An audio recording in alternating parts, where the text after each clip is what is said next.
Para los europeos, la izquierda y la derecha son dos nociones imprescindibles para entender los fenómenos políticos. A veces uno cree que esas nociones son casi autosuficientes para orientarse por los sistemas políticos de cultura occidental. Incluso la política italiana fue durante la segunda mitad del siglo XX una política como Dios manda, con su democracia cristiana y con su partido comunista. Pero hay de nosotros cuando tratamos de entender la política argentina y el peronismo. Si a ustedes les parece que entender a Toni Negri es difícil, entonces es que no han leído a Ernesto Laclau. Ya sé que el monólogo de hoy puede sonar algo pedante y pretencioso, pero es que esta noche en Fora Apache hablamos de la política argentina.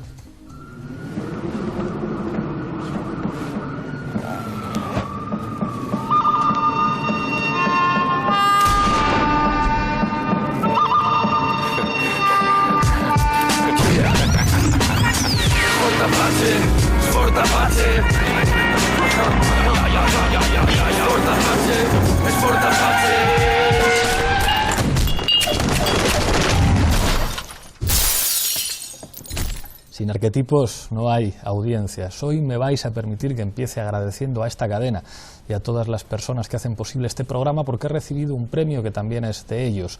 La Universidad Carlos III de Madrid y la Coordinadora Estatal de Organizaciones No Gubernamentales para el Desarrollo me ha otorgado, junto a Jordi Évole y a Nacho Escolar, el premio al periodismo que más hace por el cambio social, y eso también es gracias a las personas que hacen programas como este. Hoy hablamos de Argentina. Nos acompañan 6 invitados. A mi izquierda, Roberto Montoya. Hola, muy buenas. Juan Carlos Monedero. Hola. Andrea Benítez Dumont. ¿Qué tal estamos?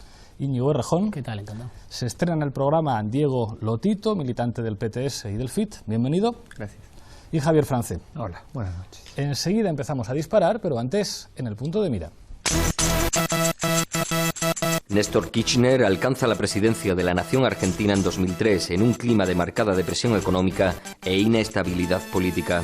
Las presiones del FMI, el corralito y los recortes del gasto público, entre otras medidas, habían sumido al país en una pobreza que alcanzaba el 54% de la población y en un desempleo que afectaba ya al 25% de los trabajadores. Sus 4 años al frente del gobierno, continuados en la actualidad por Cristina Fernández, se han caracterizado por la defensa de la integración regional latinoamericana a través de Mercosur y UNASUR, frente al ALCA, impulsado por Estados Unidos, por la cancelación de la deuda contraída con el FMI, por la nacionalización de Aerolíneas Argentinas e YPF, por la lucha contra la impunidad de los crímenes de lesa humanidad de los años 70 y por la aprobación de la Ley de Medios con el objetivo de democratizar el acceso a la información.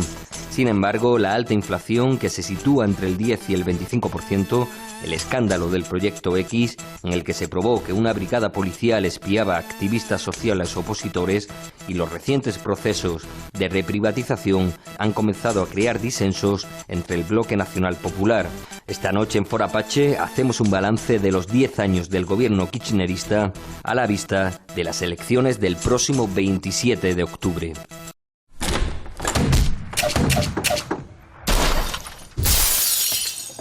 Empezamos, como siempre, con regla del minuto, misma pregunta para los 6. Después de 10 años de kirchnerismo, ¿quién ha ganado y quién ha perdido? Roberto, un minuto. Bueno, yo creo que hay muchos claroscuros en estos 10 años. Yo diría, aunque sé que esto es polémico y vamos a entrar a discutir pronto, creo que a pesar de que cada vez están pesando más los oscuros que los claros que parecían inicialmente, sigo creyendo de que está siendo el proceso de los dos gobiernos, tanto de Néstor Kirchner como de Cristina Fernández, lo menos malo que ha tenido Argentina desde la restauración de la democracia en 1983. Es una forma de ver el vaso medio lleno, medio vacío, pero creo que a pesar de todas las cuestiones criticables, sigue siendo menos malo comparado con los nefastos que han sido otros anteriores. Juan Carlos. Yo creo que para valorar el gobierno, su década argentina, igual que en toda América Latina, hay que mirar 4 elementos. En primer lugar, los logros objetivos. y son muy positivos en el caso de Argentina, en términos de crecimiento económico, política fiscal, gasto público en educación o sanidad, índices de desarrollo humano o incorporación de sectores que estaban abandonados, y entre ellos también la memoria histórica. En segundo lugar, hay que ver cuál es la alternativa, y la alternativa es tan terrible que hace bueno necesariamente al gobierno actual de Cristina Fernández. En tercer lugar, hay que medirlo en los términos de la deseabilidad de un gobierno progresista. Ahí es verdad que aparecen elementos de oscuridad, de culto a la personalidad, de corrupción, de malas compañías, etcétera. Y por último, creo que también hay que valorar las dificultades que tienen los gobiernos de cambio por las oligarquías internas y también por el imperialismo, que son dos existencias reales en el caso de América Latina.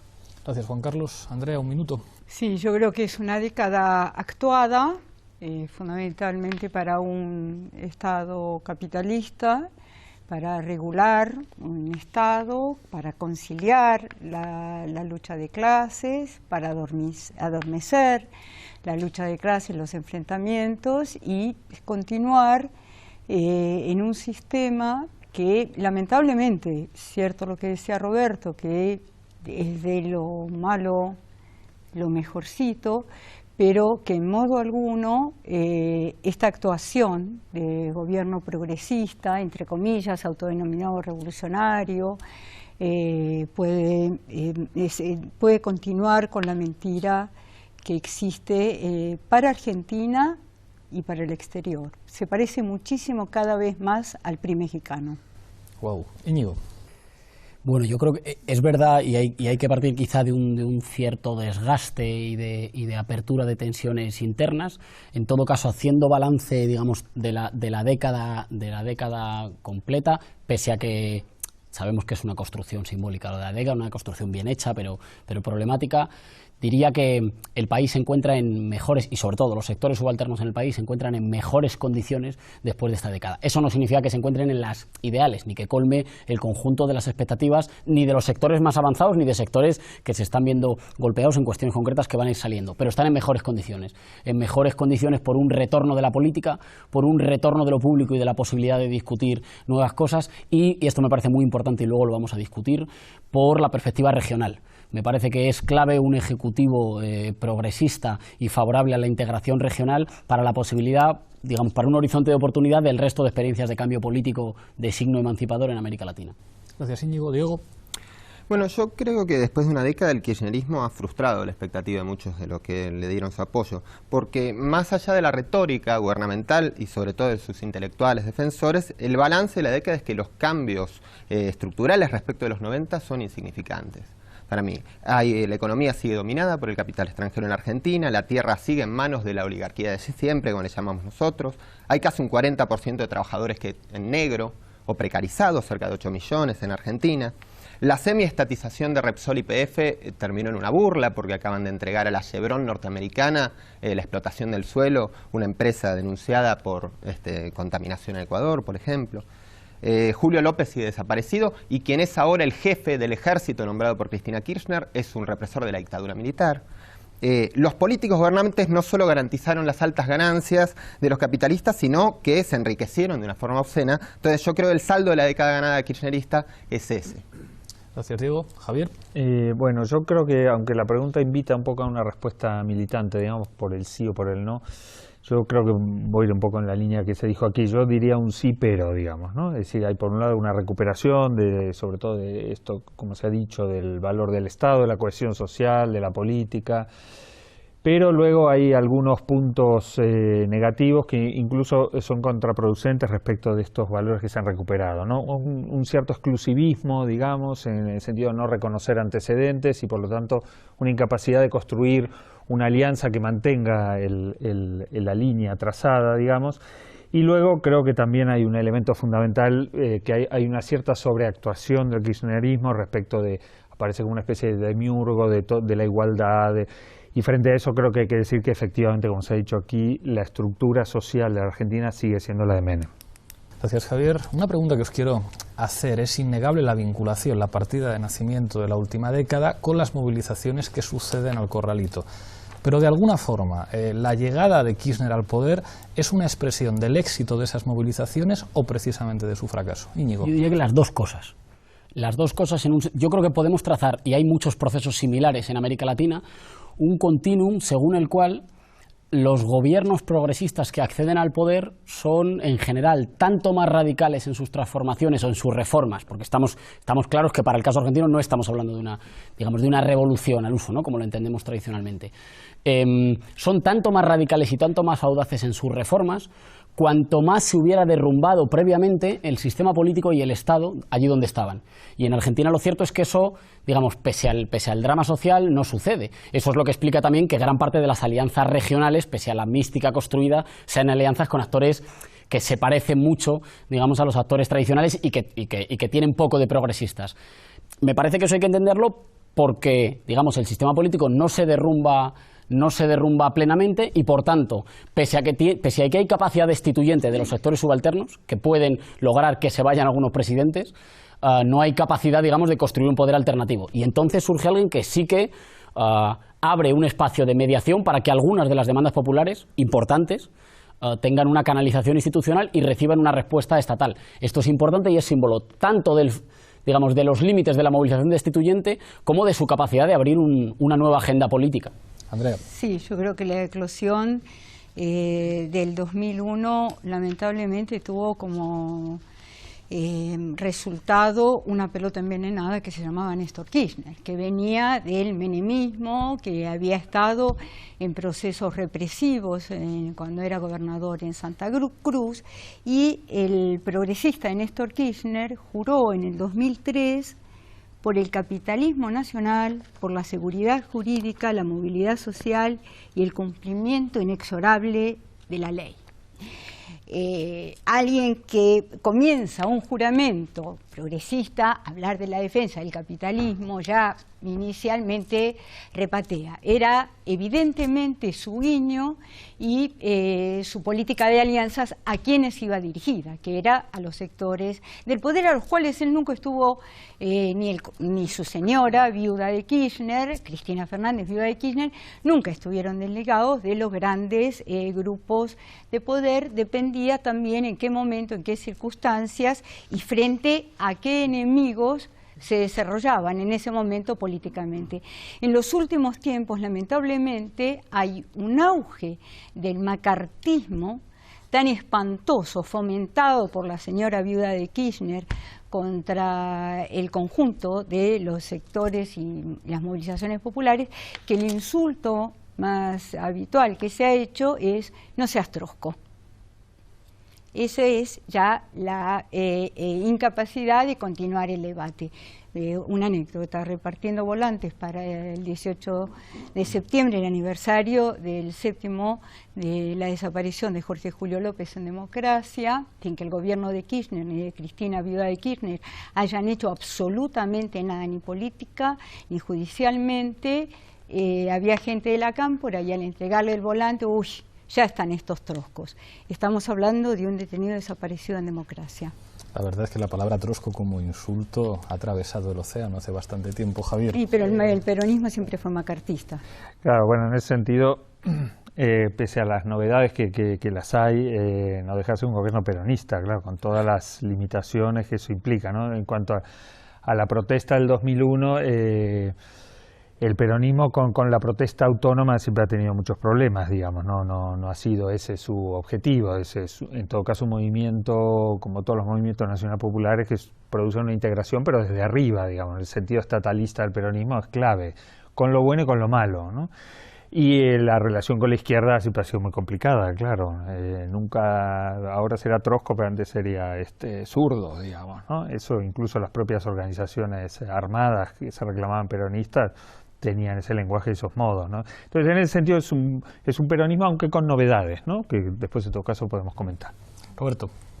Sí, yo creo que al inicio, con la llegada de Néstor Kirchner, confluyeron las movilizaciones, el hartazgo con la clase política en general, con todos los años que venían de menemismo y los distintos gobiernos que cada uno era peor, con una situación regional importante. Ya había sido la llegada de Chávez al poder, ya comenzaban a verse en América Latina una situación distinta, y Néstor Kirchner yo creo que es sensible a ese tipo de cosas, y se nota en muchas de las medidas iniciales que toma sobre derechos humanos, que nunca se pueden minusvalorar porque ha sido la más importante hecha por cualquier gobierno de América Latina, sin duda.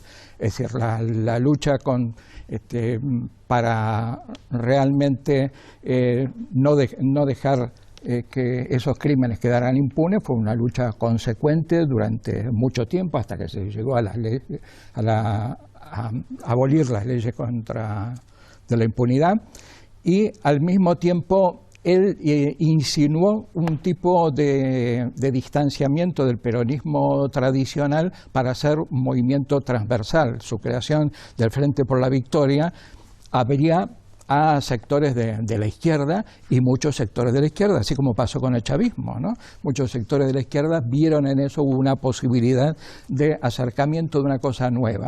Se revivió de alguna manera en Argentina el clima que había en el año 73, cuando llega el peronismo al poder, pero de la mano de un testaferro de Perón, que era un hombre más de centro-izquierda, de Héctor Cámpora, y también se vivió el acercamiento de organizaciones, de intelectuales, de una cantidad de gente que empezó a ver la posibilidad de que ahí se gestara algo distinto y que había que estar ahí.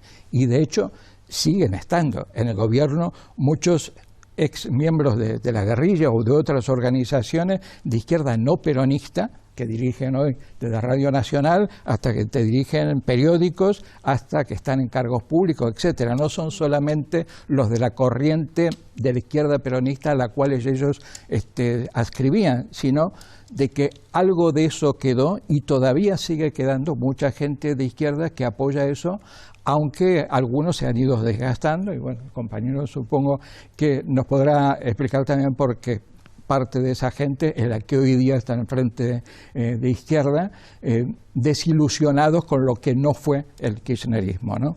Juan Carlos y Andrea. Una cosa que he aprendido al analizar América Latina es que los gobiernos que hemos llamado de cambio son sobre todo gobiernos de los países concretos. Y a veces le echamos la culpa a los K, o le echamos la culpa a Evo, o le echamos la culpa a Chávez, cuando la culpa a menudo la tiene Argentina y los argentinos, la tiene Venezuela o la tienen los bolivianos. A veces parece que es que están trabajando con países llenos de ángeles, ¿no? Y desgraciadamente no es así. Gana con un 22% en la primera ocasión y solamente puede pasar porque se retira Menem en una jugada que le sale mal, pero que le podía haber salido bien, la jugada a Menem. Después duplica el resultado porque genera, como bien planteabas, una cierta ilusión. Es decir, cambia la Corte Suprema, pide perdón por los asesinatos y los llama asesinatos de la dictadura, se acerca a las Madres de Mayo, pone en marcha políticas sociales donde incorpora a los piqueteros que funcionaban como uno de los referentes de la transformación. Por el país da de sí lo que da de sí. Por eso vuelvo a lo que decía en los 60 segundos. Decía, cuando analicemos un país, analicemos primero los logros objetivos que han conseguido en concreto. Claro, no podemos decir, es que no han cambiado la base capitalista, pues ni en Venezuela, ni siquiera que tiene una revolución, ¿no? Entonces, decir, no han cambiado eso, pues no aporta gran cosa. Primero los logros objetivos, miramos índices, paro, etcétera. El segundo elemento decía, tenemos que medir cuál es la alternativa. Es decir, que a menudo dos habéis dicho que son el mal menor, que no es poca cosa, porque es que si la alternativa es que vengan en Venezuela Capriles o en Argentina los representantes de una derecha sumisa, ¿no?, a Estados Unidos, pues es todavía más terrible.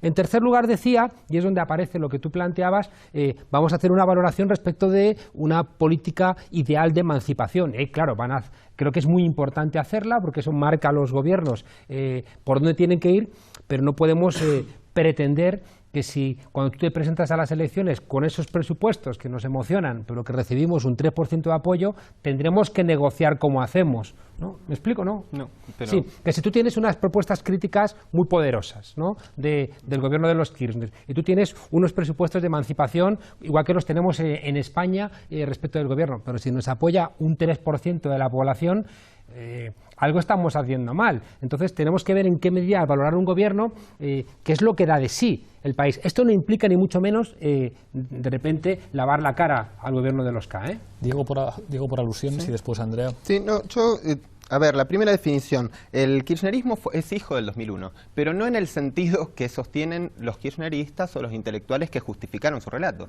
Es hijo del 2001 en el sentido de que es un gobierno que vino a desviar un proceso de ascenso y movilización de masas que tiró 5 presidentes en algunas semanas y cuyo misión no fue expresar en lo institucional las demandas de la calle, sino, para mí, esencialmente, restaurar el poder del Estado capitalista. Estaba en una crisis profunda. Entonces, ese es, en primer lugar, el papel que viene a jugar. Esta es la relación que quiero hacer entre el 2001 y el kirchnerismo. Ahora bien, el kirchnerismo tiene una particularidad, o dos, quisiera decir. Una, que ha tenido un exceso de retórica impresionante, ¿no? Hay un chiste que contaba hace poco Cristian Castillo, un compañero nuestro, es candidato ahora por el FIT de las elecciones, y decía que hacen los mexicanos de los argentinos. Dice que, ¿cuál es el mejor negocio del mundo? Comprar un argentino por lo que vale y venderlo por lo que cree que vale. Bueno, en el caso del kirchnerismo yo creo que hay un poco de eso, porque hay una enorme contradicción entre la realidad y el relato.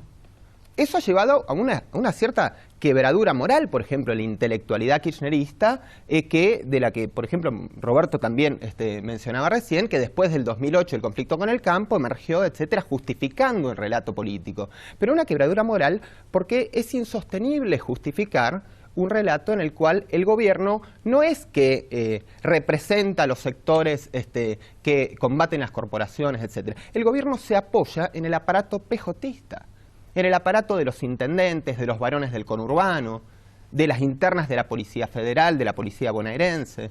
Es decir, ¿cómo defender, por ejemplo, el proyecto X para un proyecto desde un punto de vista crítico, emancipador? No se puede. ¿Cómo defender, por ejemplo, la mega minería contaminante? O el acuerdo con la Chevron. Entonces, una última precisión. Hay como, ¿cómo decirlo? Es como una especie de avatar kirchnerista. Si uno ve la película, hay un avatar kirchnerista que es una peculiaridad, que es que el kirchnerismo le dio un curso, un discurso de centro-izquierda a un movimiento cuyos principales representantes, cuyas bases fundamentales son profundamente conservadoras. Incluso con rasgos fascistizantes, como es, por ejemplo, la base que tiene ahora en la burocracia sindical. Gerardo Martínez, su principal representante en el movimiento obrero, fue un tipo de la inteligencia de la dictadura en los 70. Entonces, yo creo que es muy difícil, yo creo lo que dice Juan Carlos, ¿no? Defender lo bueno, mirar lo malo. Yo creo que justamente lo que ha dejado planteado esta década y que se expresa en parte en el voto al frente de izquierda, que no es menor, creo yo, por lo menos de 1 millón de votos para la extrema izquierda trotskista, quiero reivindicarme como parte de los troscos que nos atacan en la Argentina, no es menor con una experiencia grande que están haciendo un sector significativo de la población con el kirchnerismo. Perdón. Andrea. Sí, bueno, yo creo que hay una serie de puntos que es importante en esta representación política, de que, bueno, yo no creo que los pueblos tienen los gobiernos que se merecen. Ese es un estigma que nos han dado y realmente dentro de las posibilidades de este sistema nos han pegado esa estampilla de la cual creo que no tenemos que hacernos cargo, porque si no nos llamaríamos a la resignación. El tema de los derechos humanos, voy a empezar por algunas cosas concretas. El tema de los derechos humanos no se lo debemos a Néstor Kirchner, sino fundamentalmente a los años de lucha de los organismos de derechos humanos que dieron y dejaron jirones de su vida en todo ello. Kirchner, entre otras de las cosas, tuvo que anular, no derogar, porque eran leyes inconstitucionales, leyes de la impunidad, entre otras de las cosas porque había juicios en Italia, en Francia y en España a genocidas argentinos. Y entre otras de las cosas porque la Comisión Interamericana de Derechos Humanos de la OEA le dijo, señor, para estar en el concierto hay que cambiar el marco jurídico y esto no se puede mantener. Néstor Kirchner rápidamente hizo la simbología de sacar a Videla de un pasillo y bajar un cuadro. Pero la lucha por la defensa de los derechos humanos no significa para ninguno de los que han luchado y no se han sido cooptados por dinero ni por subvenciones. A las madres y abuelas de Mayo y a los hijos, sí, los han cooptado a todos. Que reciben subvenciones, mirá, lamentablemente reciben subvenciones. A quienes crecimos viendo el ejemplo de Eve Bonafini nos resultó trágico. Eve Bonafini se dedica lamentablemente a tener empresas inmobiliarias. Los hijos se hacen en este momento, hijos capital, asados en la ESMA, que llaman ex-ESMA, y ponen el título de cambiar la muerte por la vida, alegría no sé por... Bueno, es lo mismo que sería llamar ex Auschwitz a algo. La ESMA, fue un campo de exterminio de más de 5.000 personas. Los asados era la cremación de los cuerpos de los detenidos desaparecidos. No hay lugar moral, déjame terminar de hablar. No hay lugar moral, ni podemos soportar que en ese lugar se hagan asados, ni murgas, ni obras de teatro, ni recetas de cocina. Es absolutamente imposible. Y una cosa, sigo con el tema de los derechos humanos porque ahí quieren hacer ahora un festival impresionante en lo que ellos llaman ex-ESMA, que jamás sería ESMA. En cuanto a la dependencia que mencionaban con el tema de la liberación de Estados Unidos, la distancia y demás. Mira, es importante tenerlo en cuenta. En esta década de los kirchneristas, 4.788 represores han sido formados en Estados Unidos. En el año 2003, 390 estudiantes de defensa contra revolución y contrainsurgencia. 2003 al 2004, 642. 2004 al 2005, 329. 2005 al 2006, 432. Oficiales estoy hablando, 2006, etcétera, etcétera. Y así llegamos a esta cifra nefasta de que el ejército argentino sigue manteniendo la impunidad con la que actuó durante los años de la dictadura, actualmente en el gobierno kirchnerista. No, porque hay diferencias nacionales, pero hay un cierto relato que yo creo que suele ser muy querido en las reflexiones desde la izquierda, que es que es un mito además yo creo muy seductor, que es el de la revolución permanentemente traicionada. Hay una revolución siempre en ciernes, que siempre hay alguien que es un poco más listo y un poco más malvado que nosotros, que acaba institucionalizando, recuperando y por tanto desviando de lo que pudo haber sido pero no fue. Claro que hay energías muy fuertes en momentos sociales concretos, pero antes de los posicionamientos morales, a mí me parece interesante, uno, entender cuáles son los límites concretos que hace que el potencial de transformación que hay en movilizaciones populares amplias decanta en lo que decanta y no en otra cosa. Y decanta por la gente que son también sus protagonistas, teniendo en cuenta que la gente no es siempre la misma. Quiero decir, no hubo unas masas que fueron traicionadas y que se quedaron permanentemente traicionadas. Ha habido gente que ha sido, digamos, integrada en un orden político nuevo. Integrada a lo mejor porque ha visto una parte de sus demandas, no todas, nunca son todas, por cierto, las ha visto satisfechas. Pero también porque es verdad que hay una notable inflación discursiva en el caso del kirchnerismo en Argentina. No solo discursiva.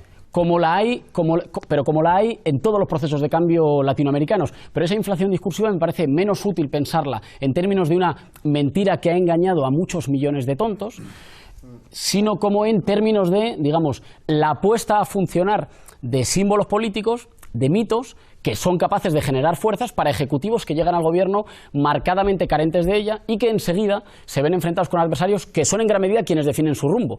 Quiero decir, en un cierto sentido hay gobiernos que han tenido que ir marcando, valga la expresión, marcando el intermitente hacia la izquierda, porque para reformas muy tímidas se han visto confrontados enseguida con marcable dureza por, digamos, núcleos conservadores en el Estado. Y eso ha ido definiendo su agenda de una forma que tradicionalmente a las izquierdas en América Latina le han dejado descolocadas, que es, digamos, partida entre un gobierno que no acaba de ser, pero unos poderes, digamos, oligárquicos, conservadores, atrincherados en el Estado, que son la alternativa real de poder. Yo entiendo que eso genere dificultades subjetivas y posiciones incómodas, pero me parece poco útil entenderlo en términos de, digamos, un masivo engaño, porque con este mito las izquierdas nunca han sabido, me parece, en América Latina se han confundido una y otra vez con la mayor parte de los fenómenos nacionalpopulares que han protagonizado las mayores extensiones de derechos sociales existentes. Enseguida seguimos discutiendo, pero hay que poner un vídeo. Adelante, Zapin Apache. El kirchnerismo ha sido muy bueno creando discurso y creando ciertos mitos. El mito de él, el mito de Néstor Kirchner, es un ejemplo que debería estudiarse en las escuelas. Podemos afirmar que la existencia del kirchnerismo nos ha devuelto al peronismo. Suele decirse que el kirchnerismo, Néstor Kirchner, nos devolvió la fe en la política. Yo creo que el primer paso para ese logro fue que Néstor Kirchner nos devolvió a muchos la fe en el peronismo. Hay un Perón para el sindicalista, hay un Perón para el burgués. Lo que tenemos que recomponer es una masa política mucho más heterogénea que la que el peronismo histórico se planteaba. Y el gobierno lo está haciendo bastante bien. hay un Perón para el derechista y para nosotros también. Hay que tener toda la fuerza que nos enseñó a tener Eva Perón, porque si hemos ganado una década, sabemos que tenemos que ganar otra década más para poder recuperar los más de 50 años de atraso. Pero entonces, ¿a quién le habla Perón? A todos, Patricio, a todos. Perón nos prefiere a nosotros, porque en el fondo es socialista. ¡Qué bueno! ¡Viva Perón!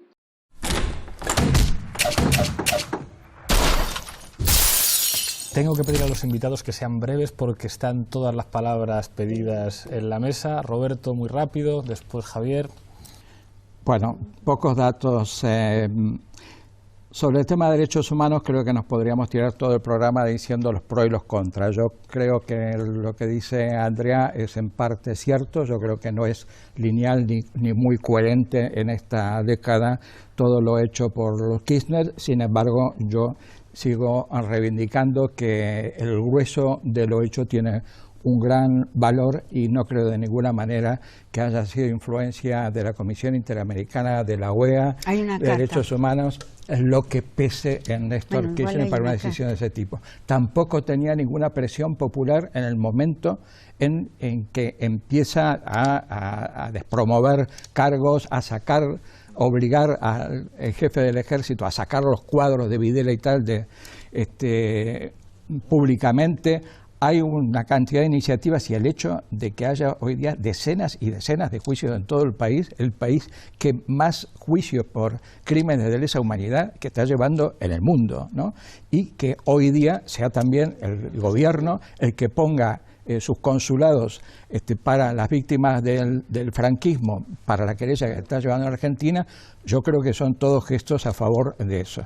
Yo creo también que en política regional ha habido una postura progresista, como podemos comprobar en el propio discurso de Cristina Kirchner en la ONU el otro día, ¿no? Javier. A ver, yo creo que sí, que el problema, yo creo que hay que analizar los 10 años en general, digamos, no analizar intenciones o lo que podría haber sido, que efectivamente tiene un lugar en el análisis, pero es que si no, creo que vamos por las partes y no por el todo. A mí me parece que, en primer lugar, es una década más peronista. O sea, ¿qué le podemos pedir al peronismo? Pues en todo caso una cierta construcción de una cierta igualdad, una cierta recuperación del Estado, y creo que eso se ha dado. ¿Qué problemas tiene en términos históricos propiamente peronistas? Esto que yo decía al principio, una cierta exclusividad. El kirchnerismo parece que fue el primero que actuó en derechos humanos. Creo que en esta mesa nos estamos olvidando de un elemento clave, el juicio a las juntas, que se inició a 5 días del ascenso de Alfonsín, ¿no? Del primer gobierno, no importa cuál, pero bueno, en todo caso el gobierno de Alfonsín. Y eso le impide al kirchnerismo reconocer antecedentes. Se ve en el caso de digamos, sin los juicios de la Junta no puede bajar el cuadro de Videla. Y le impide construir para seguir. Y esto es un problema histórico del peronismo, digamos, ¿no? Que no institucionaliza, que no crea, hay una identidad, pero no hay, que es muy fuerte, pero no hay actores. Y luego creo que en la estructura social el elemento clave que se le puede pedir a un gobierno nacional popular es el tema, desde mi punto de vista, el sistema impositivo. En Argentina el sistema impositivo no está tocado, hay una presión fiscal muy grande, pero sigue siendo regresivo. Y eso sí es algo que se le puede. Yo no le voy a pedir la revolución proletaria a los Kirchner ni a ningún peronista, pero sí le puedo pedir que mejore la distribución de la riqueza a través de estructuras más o menos impersonales, como ha ocurrido en España, que no dependan de un liderazgo, sino de una internalización de los propios actores, y eso, en el caso de, insisto, el sistema impositivo argentino, no ha ocurrido. Diego. Dos cuestiones. Acá hay un tema sobre lo nacional y popular, ¿no? Con el que yo discrepo. El kirchnerismo no es ni nacional ni popular. Yo provengo de una tradición del trotskismo y una interpretación particular del trotskismo donde la cuestión de la liberación nacional es clave, por lo menos para nuestra reflexión estratégica. Y la liberación nacional en nuestros países pasa por la independencia del imperialismo, pasa por la revolución agraria, por liquidar a la oligarquía terrateniente, que no es un hecho del pasado, es un hecho presente. Bueno, nada de eso se ha avanzado en la Argentina. El capital imperialista y monopólico tiene un peso extraordinario en la Argentina y ha avanzado en la década kirchnerista. No se ha tocado una hectárea de la tierra que tienen las familias patricias desde 1910 en adelante. Entonces, yo sigo, no sé ustedes, pero yo sigo creyendo que el Che Guevara tenía razón cuando planteaba que la burguesía nacional es el furgón de cola del imperialismo en la Argentina, o cuando decía revolución socialista o caricatura de revolución. Es decir, esas no son frases anacrónicas. Digo, y no soy particularmente de la tradición guevarista, pero creo que tenía razón. Entonces, creo que hay un gran problema con el embellecimiento de este tipo de fenómenos, considerándolos nacionales y populares. Y una cuestión, por lo que apuntaba Íñigo, nosotros no decimos que, qué terrible, nos han traicionado históricamente, o no, hay una revolución permanentemente traicionada. No, al contrario, nosotros tenemos un análisis preciso de que incluso ha habido enormes ilusiones reformistas de las masas después del 2001, después del menemismo, más aún. Ahora, el hecho político que no se puede negar, y creo que en parte se lo está negando, es que hay una porción significativa de esos sectores de la juventud, de los trabajadores, de los sectores populares en la Argentina que están empezando a hacer una experiencia de ruptura con el peronismo y con el avatar kirchnerista del peronismo. En la elección del Frente de Izquierda de los Trabajadores, reitero que no es una elección secundaria, de 1 millón de votos en la Argentina, expresa eso. Uno puede decir, con eso se supera, no, para nosotros es el inicio de una perspectiva estratégica, pero la perspectiva estratégica no es solo el fin de ciclo kirchnerista, que por lo menos es un proceso. El problema es el fin de ciclo capitalista en Argentina. Juan Carlos. El planteamiento del programa es como muy forzado, como que parece que uno tiene que estar a favor o en contra, ¿no? Y parece que vosotros estáis desempeñando el papel más amable de meterse con cualquier gobierno, que a mí me gusta siempre mucho más también, ¿no? Es decir, es mucho más amable porque todos los gobiernos lo hacen mal, por definición, todos, ¿no? Y por tanto, criticar a un gobierno pues es fácil, ¿no? Y creo que es obligatorio, hay que hacerlo, ¿no? Ahora bien, yo quiero ver en qué medida estos 10 años han servido para romper cosas que es muy difícil romper. Y por eso el comparativismo cada vez me sirve menos. Creo que los tiempos son tan diferentes y es tan difícil cambiar las cosas que mirar ni siquiera hace 30 años nos ayuda. Cuando en 2005, gracias a que se inclina Argentina, se frenan los TLCs, pues creo que se abre la posibilidad de repensar cosas en América Latina. Cuando yo veo que Argentina está invariablemente en cuestiones regionales con Venezuela, con Bolivia, con Ecuador, pues creo que refuerza un bloque que creo que es necesario en un momento en donde el neoliberalismo está vivito y coleando. Y por último, una de las cosas que siempre me ha gustado de gobiernos que a priori no me gustan, ¿no? Y que es lo que me llevó a pensar que hubiera sido bueno para México que ganase López Obrador. Y mira que a mí López Obrador no me gustaba, me gustan los zapatistas, y no me gusta López Obrador, pero estaba convencido de que si ganase López Obrador, al hacer cualquier mínimo cambio le iban a romper las piernas y por tanto se iba a ir hacia la izquierda o hacia posiciones más emancipadoras. Tengo la sensación de que los Kirchner han ayudado a romper un poquito esa hegemonía peronista. El que haya unos jóvenes K, a mí no es que me gusten los jóvenes K, pero me gustan que no sean jóvenes peronistas, porque a lo mejor ese joven K empieza a pensar de otra manera y puede caminar hacia posiciones socialistas, que son las posiciones en las que yo me muevo. Os dejo una pregunta encima de la mesa y hacéis con ella lo que queráis. Yo sabía antes de empezar este debate que iba a hacer poco más que arbitrar. ¿Es verdad que se utiliza un eje izquierda y derecha, digamos, para evaluar a los gobiernos progresistas latinoamericanos? Parecería que la izquierda de ese eje sería Venezuela y la derecha de ese eje siempre dentro de la izquierda Brasil. Os dejo encima de la mesa dónde quedaría Argentina en ese eje. Andrea. Sí, yo quiero retomar una cosa. La verdad es que con independencia... Sí, ya te escuché, Pablo, pero bueno... hay una realidad, es evidente que estamos tratando de ver desde distintas perspectivas cuál es nuestra realidad, pero también tenemos absolutamente el derecho y la libertad como humanidad a tener los sueños que queremos, los ideales que queremos y no caben en las urnas de nadie. Para algunos de nosotros seguimos apostando a esos sueños liberadores en todo el mundo, en todo el mundo. Nos molesta especialmente cuando esos sueños son utilizados con elementos como el retorno, la renovación de la política y demás, y crear y fomentar justamente que sean barras bravas los grupos de los jóvenes kirchneristas. ¿Qué es lo que son? Unidos y organizados, y la cámpora son barras bravas. Y así se comportan en general. Mira, cuando ocurrió lo de Jorge Julio López, el 18 de septiembre, que se cumplieron 7 años, mientras las calles de todo el país se llenaban de gente reclamando por el esclarecimiento, la implicación, el compromiso con Jorge Julio López, con la desaparición forzada por Jorge Julio López, Cristina Fernández, viuda de Kirchner, estaba bailando con la nueva trova cubana. Cuando el consulado decidió Argentina abrir el consulado para las denuncias de las víctimas del franquismo, bienvenidas sean, por supuesto. Cerró el consulado argentino para rechazar los habeas corpus por Jorge Julio López. Cuando dije lo del PRI, no fue casual.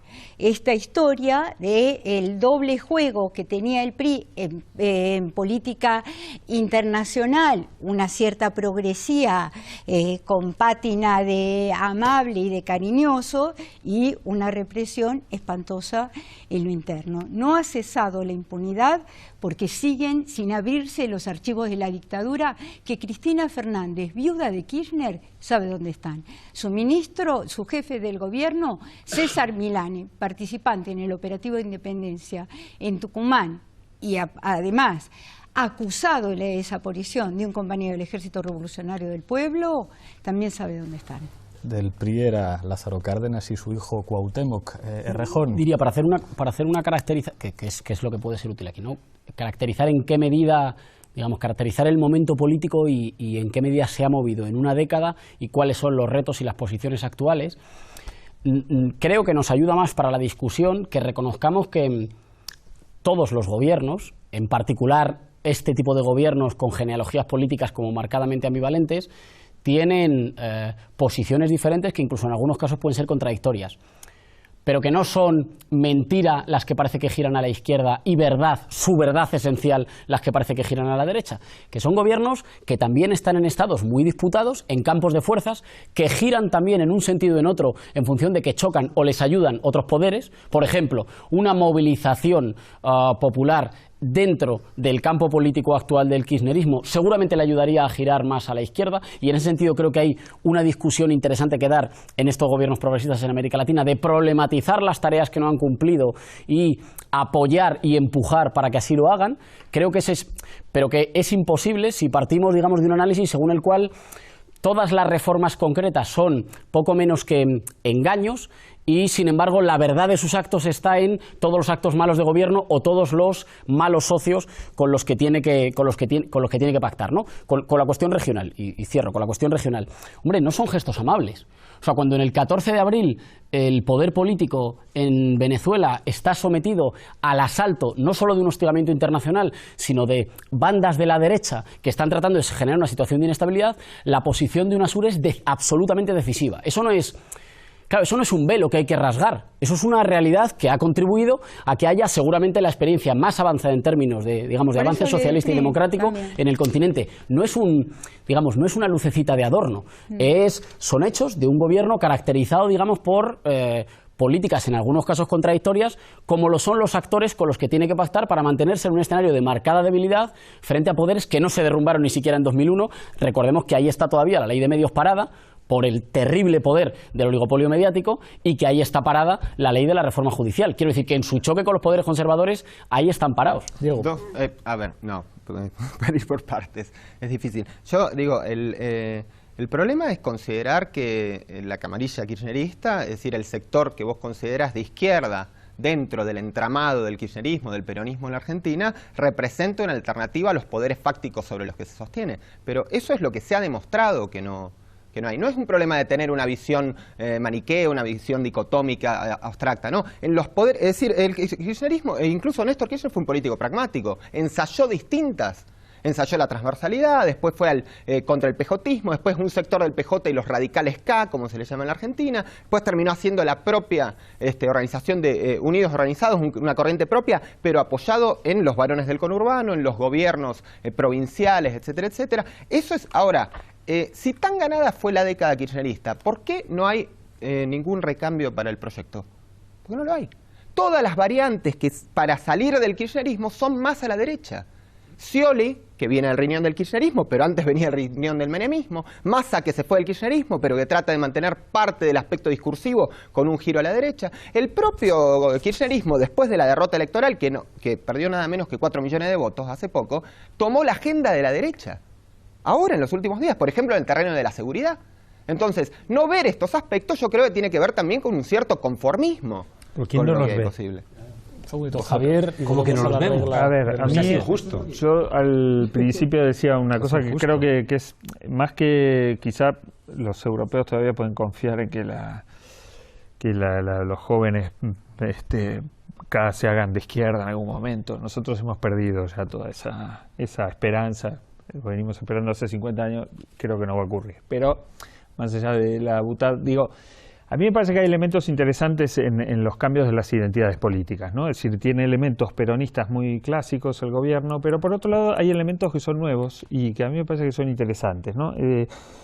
Por ejemplo, no por buenos o malos, sino interesantes en el sentido que es una transformación, me parece, ¿no? La desaparición de la clase trabajadora como elemento, por lo menos en la apelación fundamental para el peronismo, ¿no? Ya no es la columna vertebral. Si los discursos de Cristina y de Néstor antes, en ningún momento hay una apelación como la había en la época del peronismo clásico, digamos, a la columna vertebral, a la clase trabajadora, ¿no?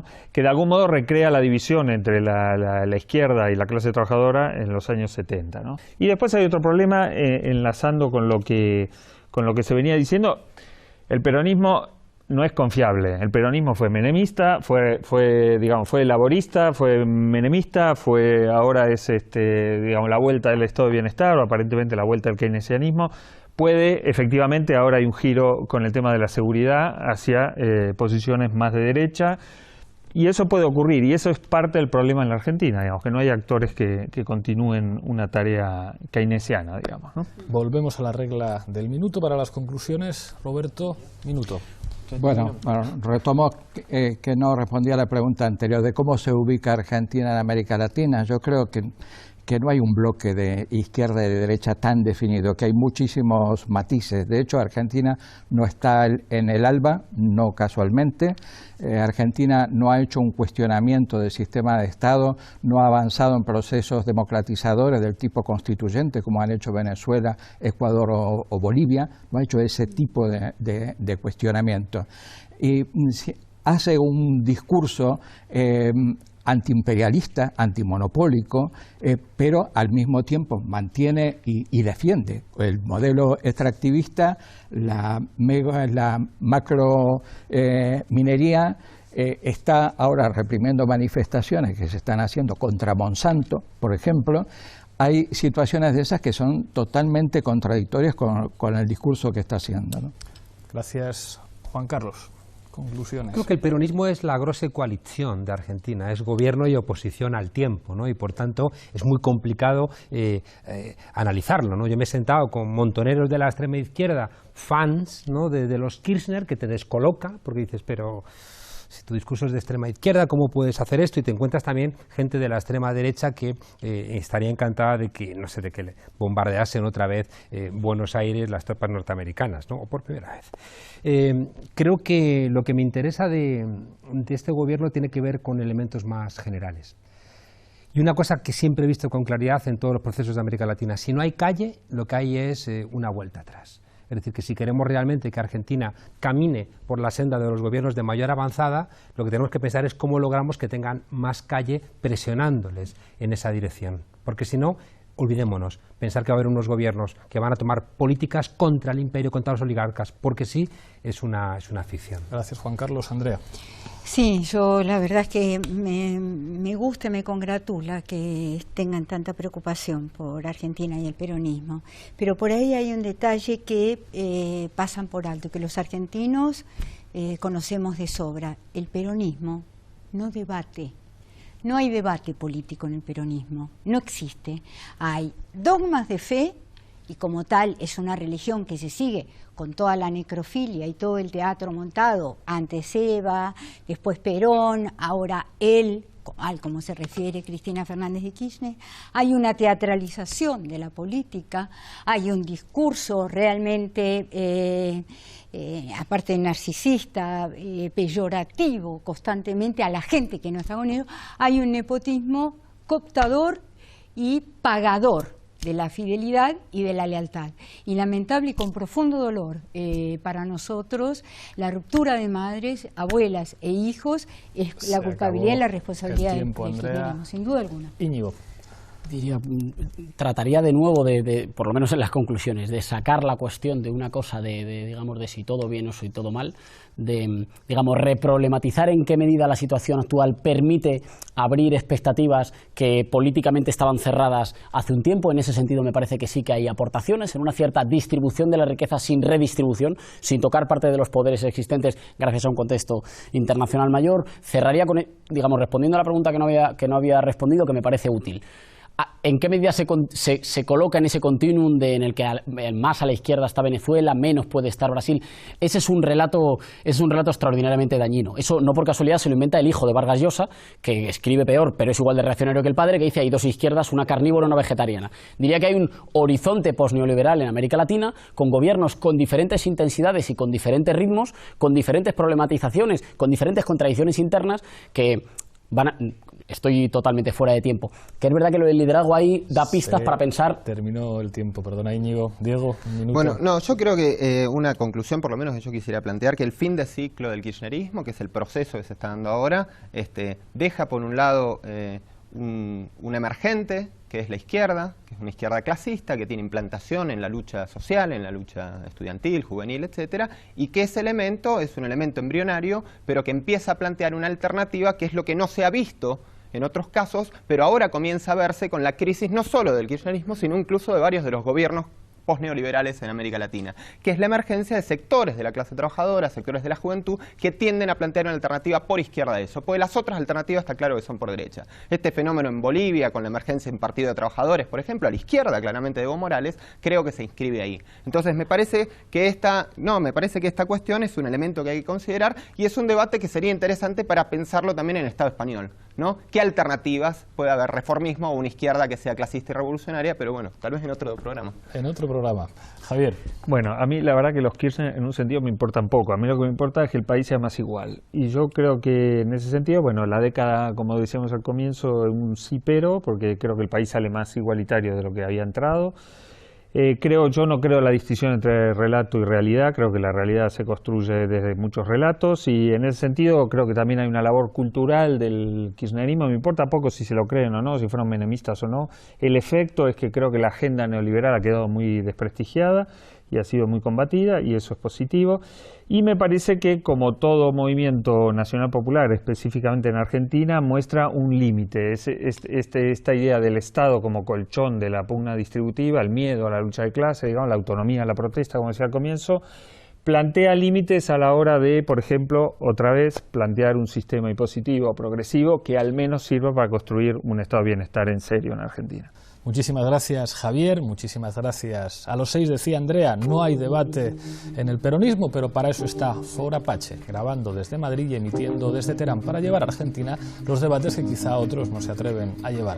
Esta noche hemos vuelto a demostrar por qué somos un programa de referencia para aquellos que están interesados en la política. Nos veremos la semana que viene, aquí, en For Apache.